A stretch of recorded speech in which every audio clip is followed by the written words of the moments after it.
नमस्कार दोस्तों, स्वागत है आपका ईवीएस फंडा की एक और वीडियो में, जिसमें आज हम एमसीक्यूज़ को पढ़ने वाले हैं, उनको समझने वाले हैं, जो कि रहेंगे स्ट्रक्चर ऑफ एटमॉस्फेयर के टॉपिक के ऊपर।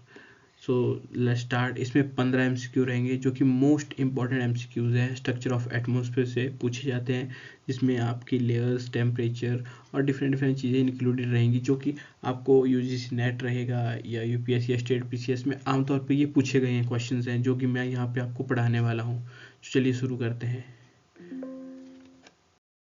So there is a first question, the correct order of atmospheric layer from surface upward is। तो हमें सरफेस से ऊपर की तरफ जा रही लेयर को करेक्टली सीक्वेंस में डालना है। ये आमतौर पर पूछा जाता क्वेश्चन है, जो कि आपके हर एग्जाम में पूछा जाता है। इसके 4 ऑप्शन दिए गए हैं। जो पहला ऑप्शन है troposphere, stratosphere, mesosphere, thermosphere, exosphere. Option B stratosphere, troposphere, mesosphere, thermosphere, exosphere. Option C troposphere, mesosphere, stratosphere, thermosphere, exosphere. Option D है ट्रोपोस्फियर, स्ट्रेटोस्फियर, थर्मोस्फियर, मेसोस्फियर और एक्सोस्फियर। चलिए अब अपना आंसर बताइए फटाफट। तो इसका करेक्ट आंसर रहेगा option number A, troposphere, stratosphere, mesosphere और थर्मोस्फियर। हम इसको शॉर्ट ट्रिक से भी याद रख सकते हैं, जो कि शॉर्ट ट्रिक है TSMTE। ये आप शॉर्ट फॉर्म में इसको याद कर सकते हैं। और इसको 1 बाय 1 अगर हम समझे तो ट्रोपोस्फियर की जो हाइट रहती है वो 8 किलोमीटर टू 18 किलोमीटर की हाइट तक रहता है। उसके बाद स्ट्रेटोस्फियर 18 किलोमीटर से अप्रॉक्सीमेटली 50 किलोमीटर तक रहता है। उसके बाद mesosphere 50 kilometre to 80 to 90 kilometre के बीच में रहता है। थर्मोस्फियर वहीं 90 किलोमीटर से अप्रॉक्सीमेटली 500 प्लस आगे तक जाता है। और एक्सोस्फियर जो अबव रहता है अराउंड 1500 टू 3000 किलोमीटर। नेक्स्ट क्वेश्चन पे सो हमारा सेकंड क्वेश्चन है, ozone layer is mainly located in. So हमारी ओजोन लेयर है वो मेनली कहाँ होती है, ये कहाँ लोकेट करती है? ट्रोपोस्फियर में, मेसोस्फियर में, स्ट्रेटोस्फियर या थर्मोस्फियर में? सो जैसा हमने अभी पढ़ा, ट्रोपोस्फियर, मेसोस्फियर, स्ट्रेटोस्फियर और थर्मोस्फियर, हमने 5 लेयर पढ़ी अभी। तो प्लीज़ अपना आंसर दीजिए फटाफट। तो इसका सही आंसर रहेगा ऑप्शन सी, स्ट्रेटोस्फियर। सो जो ओजोन लेयर है वो मैक्सिमम स्ट्रेटोस्फीयर में लाई करती है, अराउंड 20 टू 30 किलोमीटर के बीच में। जो ओजोन लेयर है ये हमें जो सन से हार्मफुल यूवी रेडिएशंस निकलती हैं उनसे प्रोटेक्ट करती है, यूवी बी और सी। जो यूवी ए है इसको ये कम्प्लीटली रिपेल कर देती है, जो उसको हमारे अर्थ के एटमोसफेयर में घुसने नहीं देती। तो चलिए दूसरे क्वेश्चन के, हमारा थर्ड क्वेश्चन है, temperature increase with height in. जो टेम्परेचर है हाइट के साथ इंक्रीज करता है कौन सी लेयर में? ट्रोपोस्फियर में, स्ट्रेटोस्फियर में, मेसोस्फियर में और एक्सोस्फियर में? इसका सही आंसर रहेगा स्ट्रेटोस्फियर, ऑप्शन बी। ये क्यों होता है, इसमें टेम्परेचर इंक्रीज क्यों होता है जो एल्टीट्यूड के साथ? क्योंकि यहाँ पे ओजोन की फॉर्मेशन और डिस्ट्रक्शन कंटिन्यू प्रोसेस में चलती है, जिसे हम चैपलिन साइकिल के नाम से भी जानते हैं, जहाँ पे हमारी कंटिन्यू रिएक्शन से ओजोन की जो फॉर्मेशन होती रहती है और डिस्ट्रक्शन होती रहती है। जैसे कि हम यहाँ पे देख पा रहे हैं कि ट्रोपोस्फियर जहाँ पे टेम्परेचर डिक्रीज करता है जैसे जैसे एल्टीट्यूड इंक्रीज होता है।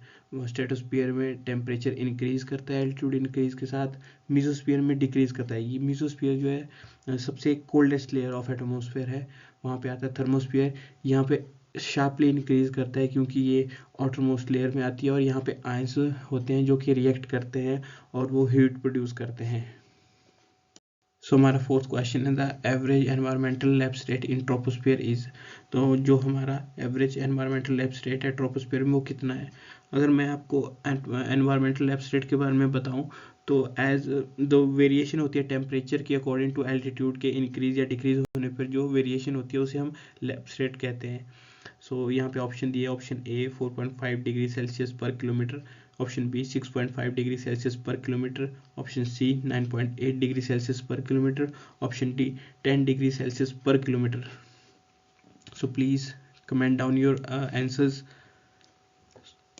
सो इसका सही आंसर रहेगा option B 6.5 degree Celsius per kilometre. तो जैसे जैसे ट्रोपोस्फियर में एल्टीट्यूड इंक्रीज होता है, जो टेम्परेचर का डिक्रीजिंग रेट होता है वो 6.5 डिग्री सेल्सियस पर किलोमीटर के हिसाब से होता है। अगर हम देखें तो हमारा ड्राई एडियाबैटिक लैप्स रेट जो होता है वो 9.8 डिग्री सेल्सियस पर किलोमीटर होता है। वहीं हमारा मॉइस्ट एडियाबैटिक लैप्स रेट जिसे हम MALR कहते हैं, वो 4 to 6 degree Celsius per kilometre के हिसाब से होता है। हमारा 5वां क्वेश्चन है the tropopause is a tropopause क्या है? A boundary between a troposphere और stratosphere. Option B boundary between the mesosphere और thermosphere. Option C is upper limit of ozone and option D is a region of आयोनाइजेशंस।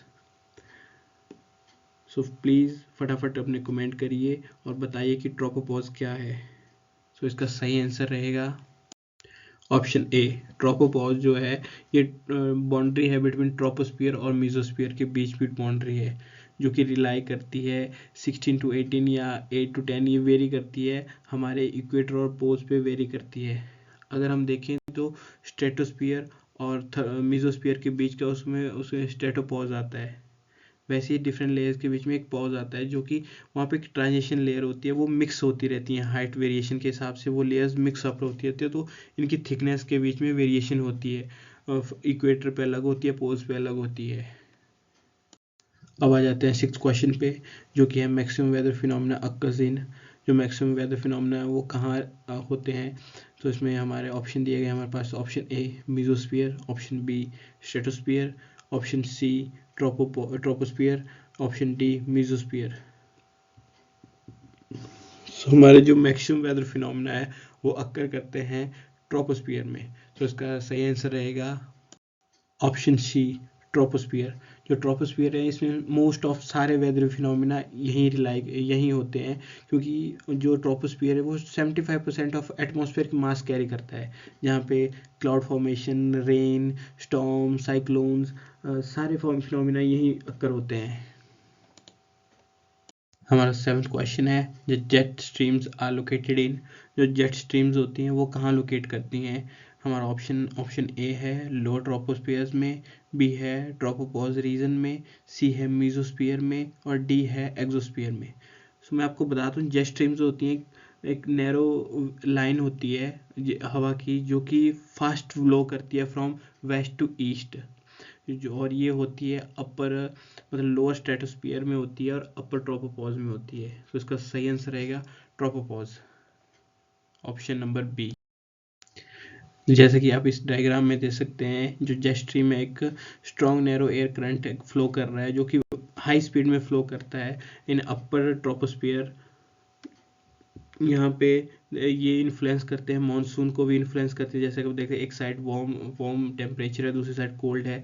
As we know the cold region travel from colder to warm area and warm travel from warm to cold. तो यहाँ पे monsoon को ये लाते हैं, cyclone को create करते हैं। These are their phenomena of jet streams, they are highly important. So हमारा 8th क्वेश्चन है the ionosphere is mainly present in. जो हमारा आइनोस्फीयर है वो मेनली प्रेजेंट करता है कहाँ? सो हमारे ऑप्शन है option A troposphere, option B stratosphere, option C thermosphere, option D mesosphere. So इसका राइट आंसर रहेगा थर्मोस्फियर। जो हमारे आइनोस्फियर है वो थर्मोस्फियर में रिलाई करता है। सो इसका सही आंसर रहेगा ऑप्शन सी थर्मोस्फियर। जो आइनोस्फियर है वो ओवरलैप करता है थर्मोस्फियर को, और ये आइनोस्फियर जो है कंटेन करता है जिसमें हमारी जो रेडियो वेव्स होती हैं, जो रेडियो के सिग्नल्स हम ट्रांसमिट करते हैं वो आइनोस्फियर में होते हैं, क्योंकि यहाँ पे आइंस होते हैं जो एक्सचेंज करने में हेल्प करते हैं। और यहीं पे जो अरोरा देखते हैं, जो ग्रीन वेव देखते हैं स्काई में वो यहीं पे दिखती, इसी रीजन में दिखाई देती हैं। सो हमारा 9th क्वेश्चन है which layer has a lowest temperature. सबसे लो टेम्परेचर किस लेयर का होता है? अगर आपने इन क्वेश्चन को सही से पढ़ा होगा तो मैंने अभी आपको पीछे क्वेश्चन में आपको डिफाइन किया है कि कौन सी लेयर का कौन कितना टेम्परेचर होता है। So option A is troposphere, option B is stratosphere, option C is mesosphere, option D is thermosphere. So your right answer is option C mesosphere. Mesosphere सबसे ठंडी लेयर होती है, इसका टेम्परेचर अप्रॉक्सीमेटली -90 डिग्री सेल्सियस होता है और ये locate करती है 80 to 90 किलोमीटर के बीच में। सो हमारा क्वेश्चन नंबर 10 है the homosphere extend up to. Homosphere कहाँ तक एक्सटेंड करता है? Option A is 50 kilometre, option B is 80 kilometre, option C is 100 kilometre and option D is 500 kilometre. So right answer is option B. 80 kilometre. Option number B, homosphere जो extend करता है approximately 80 kilometre तक करता है, और ये इसकी uniform gas composition होती है जिसमें नाइट्रोजन, ऑक्सीजन और आर्गोन होती है, और इसके ऊपर जो होता है हिट्रोस्फीयर होता है, जो जिससे ऊपर जो गैसेज होती है मॉलिक्यूलर वेट के हिसाब से स्प्रेड आउट हो जाती हैं। क्वेश्चन नंबर 11 है, in which layer does temperature decrease with altitude at nearly constant rate. तो कौन सी वो लेयर है जहाँ पे कांस्टेंट फ्रिक्वेंसी के साथ जो टेम्परेचर है डिक्रीज करता है as a altitude increases. So option number A is troposphere, option number B is stratosphere, option number C is thermosphere, and option number D is exosphere. And I know you know the correct answer. It's absolutely right. Option number A, the troposphere. हमने पहले भी इस question को पढ़ा है। So option number A, the troposphere, जहाँ पे जो टेम्परेचर एल्टीट्यूड जैसे जैसे इंक्रीज करता है टेम्परेचर डिक्रीज करता है। आई नो आप कह रहे होंगे कि ये बार बार क्वेश्चन एक जैसे आ रहे हैं, बट ये सारे PYQs हैं जो कि UPSC या UGC नेट या कोई स्टेट PCS या किसी भी CTET, HPTET या कोई और स्टेट लेवल एग्जामिनेशन है उसमें पूछे जाते हैं और बार बार पूछे जाते हैं, क्योंकि जो स्ट्रक्चर ऑफ एटमॉस्फेयर है वो काफ़ी बड़ा टॉपिक नहीं है, पर इससे क्वेश्चन बार बार पूछे जाते हैं और यही क्वेश्चन पूछे जाते हैं। So please ensure them you read them out, और आप अच्छे से पढ़ें और इनको करेक्ट करें।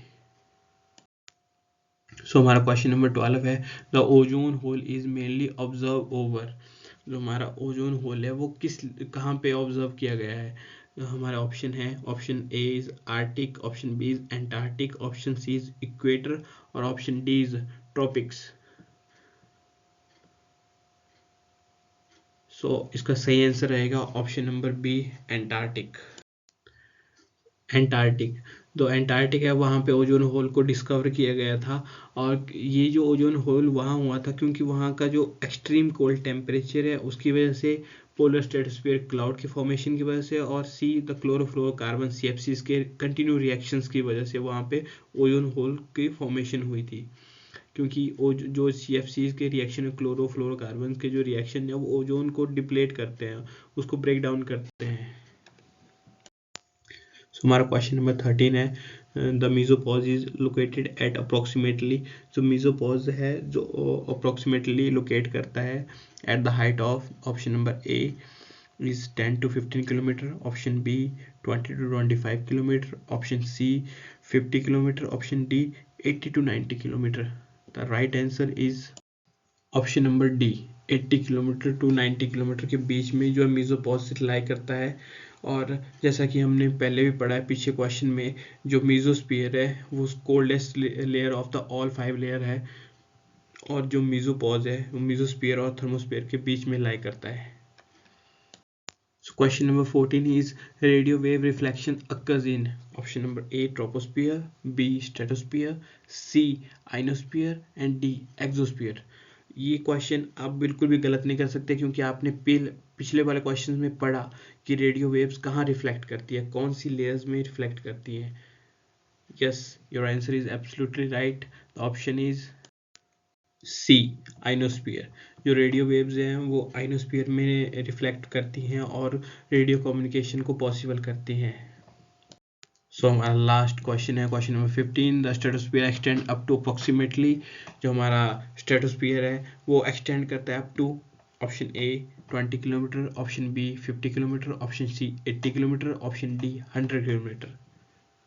तो उसका राइट आंसर रहेगा ऑप्शन नंबर बी 50 किलोमीटर। जो स्ट्रेटोस्फीयर की रेंज है वो 10 to 50 किलोमीटर के बीच में लाई करती है, और जो स्ट्रेटोस्फीयर है वो ट्रोपोस्फीयर के ऊपर वाली लेयर है। इसमें स्ट्रेटोस्फीयर में हमारी ओजोन फॉर्मेशन भी होती है और ओजोन लेयर भी लाई करती है।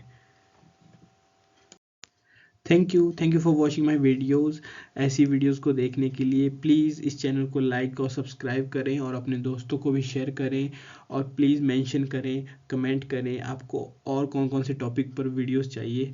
आने वाली वीडियोज़ जो होंगी एनवायरनमेंट से रिलेटेड होगी, हम इसको सीरीज़ वाइज कंप्लीट करेंगे। जो UGC नेट का जो पूरा सिलेबस है हम उसको कवर करेंगे।